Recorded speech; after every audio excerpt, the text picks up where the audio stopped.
mwaramutse karemerewe. Waramutse neza Pete. Noneho ko tuzindukiye n'amahorora. Nabazindukiye rwose nshaka kwandikisha muri gahunda ya migisho kuko nyuma ya saa sita ndabamuze cyane pe. Ngurabuze cyane, ntabwo uri ku rusengero se nitwaza kubonana. Ntabwo wabimenye. Kirageze cyo kugaruka kumukiza. Nimwubahe Imana kandi muyihimbaze kuko igihe cyo gucira abantu urubanza gisohoye. Muramye yaremye ijuru n'isi n'inyanja n'amasoko.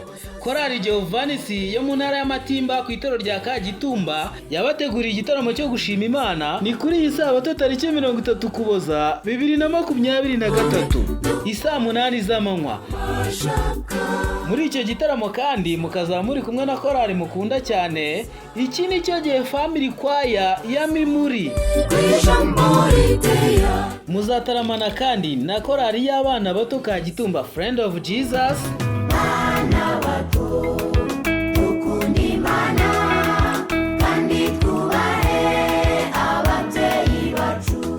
Abahanzi ku giti cyabo nka Yamfashije Beni,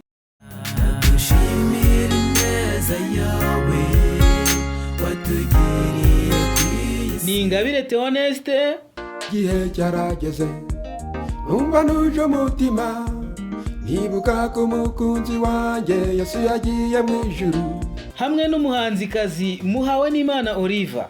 Muzaba muri kumwe kandi na korali Ubugingo Bushya, Vuza Impanda, amakorali mukunda cyane yano Kagitumba. Jehovanis kandi nimuza dufatanye gushima Imana no kuyihimbaza ko turangije umwaka tugihumeka umwuka w'abazima. Mwese muratumiwe.